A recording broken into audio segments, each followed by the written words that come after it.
Hello friend, आप लोग का स्वागत है मेरे यूट्यूब चैनल में। आज हम लोग प्रकाश के प्रवर्तन के 5वें भाग के बारे में पढ़ेंगे। तो चलिए शुरू करते हैं। आज हम लोग पढ़ेंगे अवतल दर्पण के उपयोग के बारे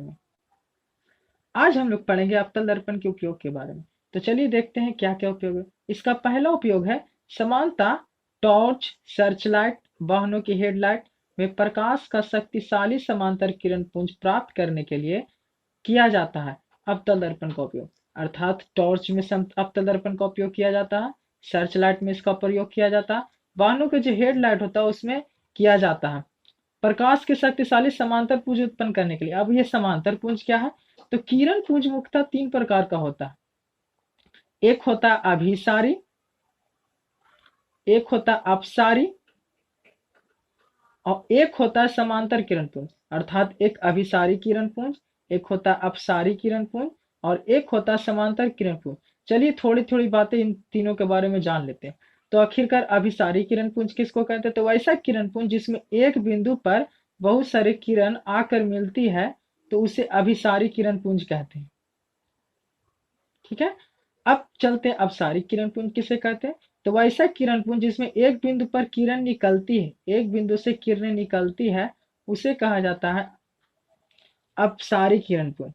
अब समांतर किरण पुंज किसे कहते हैं? तो वैसा किरण पुंज जिसमें किरण एक दूसरे के समांतर हो, उसे कहा जाता है समांतर किरण पुंज। तो आप लोग समझ चुके होंगे कि समांतर किरण, शक्तिशाली समांतर किरण प्राप्त करने के लिए टॉर्च में उपयोग किया जाता है, सर्च लाइट में उपयोग किया जाता है, वाहनों की वाहनों की हेडलाइट में इसका प्रयोग किया जाता है। अब चलते आगे। कहता है दंत विशेषज्ञ अवतल दर्पण का उपयोग मरीजों के दांतों का बड़ा प्रतिबिंब देखने के लिए करते हैं। दंत विशेषज्ञ, जहां पर दांत, अगर आपका दांत में कोई समस्या है तो आप जाते हैं डेंटिस्ट के पास, तो उन्हीं को कहा जाता है दंत विशेषज्ञ। तो वो अपने चेहरे के सर के ऊपर एक अवतल दर्पण का और एक टॉर्च लगाए हुए होते हैं। तो ऐसा इसलिए लगाते हैं ताकि मरीज के दांत का बड़ा प्रतिबिंब उन्हें देख पाए।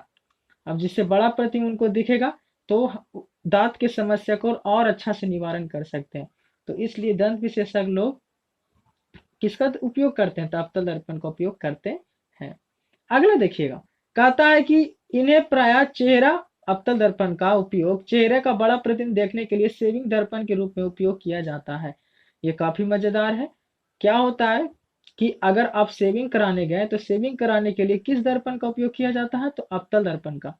क्योंकि अवतल दर्पण है जो बड़ा प्रतिबिंब बनाता है, तो बड़ा प्रतिबिंब बनने के कारण इसका उपयोग सेविंग करने। ठीक है।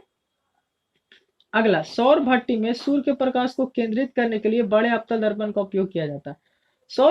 सौर ऊर्जा का प्रयोग किया जाता है उष्मीय ऊर्जा उत्पन्न करने के लिए। तो इसमें क्या होता है कि अवतल दर्पण का प्रयोग किया जाता है। अवतल दर्पण क्या करता है? बहुत सारे प्रकाश की किरणों को एक निश्चित बिंदु पर संग्रहित करता है, अर्थात जमा करता है, जिसके कारण वहां का तापमान क्या हो जाता है? अधिक हो जाता है। उस उष्मीय ऊर्जा का उपयोग विभिन्न प्रकार के कार्यों में किया जाता है।